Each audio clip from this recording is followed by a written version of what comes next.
जिल्हा परिषद समाज कल्याण विभागामार्फत जिल्हा परिषदेच्या 20% योजनेअंतर्गत 100% अनुदानावर साहित्यांचा लाभ घेण्यासाठी म्हणजे याच्यामध्ये मागासवर्गीय बंधू भगिनींसाठी इथे पिठाची गिरण असेल, त्याचबरोबर शिलाई मशीन असेल, यासाठी अर्ज जे आहेत ते लवकरच सुरू होतील. यासाठी लवकरच अर्ज सुरू होणार आहेत. यासाठी कागदपत्रे कोणती लागतील ही माहिती आपण आज या व्हिडिओमध्ये पाहणार आहोत.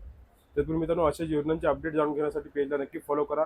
अशाच प्रकारच्या नवनवीन अपडेट जिल्हा परिषद असेल, पंचायत समिती असेल, शासनाच्या ज्या काही योजना असतील त्या योजनांचे अपडेट तुम्हाला आमच्या पेज मार्फत मिळत जातात. त्यामध्ये मित्रांनो हे जे साहित्य आहे हे 100% अनुदानावर तुम्हाला दिले जातं. याच्यामध्ये कागदपत्रे कोणती लागतील तर इथे उमेदवाराचा आधार कार्ड लागेल, त्याचबरोबर स्वतः उमेदवाराचा जातीचा दाखला सुद्धा इथे लागणार आहे. त्याचबरोबर तहसीलदारांचा उत्पन्नाचा दाखला हा 1 लाख रुपयांच्या आतमध्ये असायला हवा आणि रहिवासी पुराव्यामध्ये तुम्हाला रेशन कार्डची झेरॉक्स इथे लागणार आहे. तुमचं बँकेचं पासबुक आणि घराचं लाईट बिल सुद्धा इथे लागणार आहे. इथे कागदपत्रे असेल तर तुम्ही हे अर्ज करू शकता.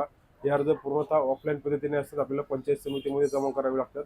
हे अर्ज लवकरच सुरू होतील, त्यावेळेस सुद्धा संपूर्ण अपडेट तुम्हाला आमच्या पेजमार्फत सर्वात अगोदर तुम्हाला समजून जाईल.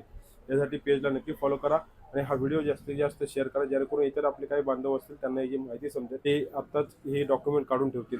धन्यवाद.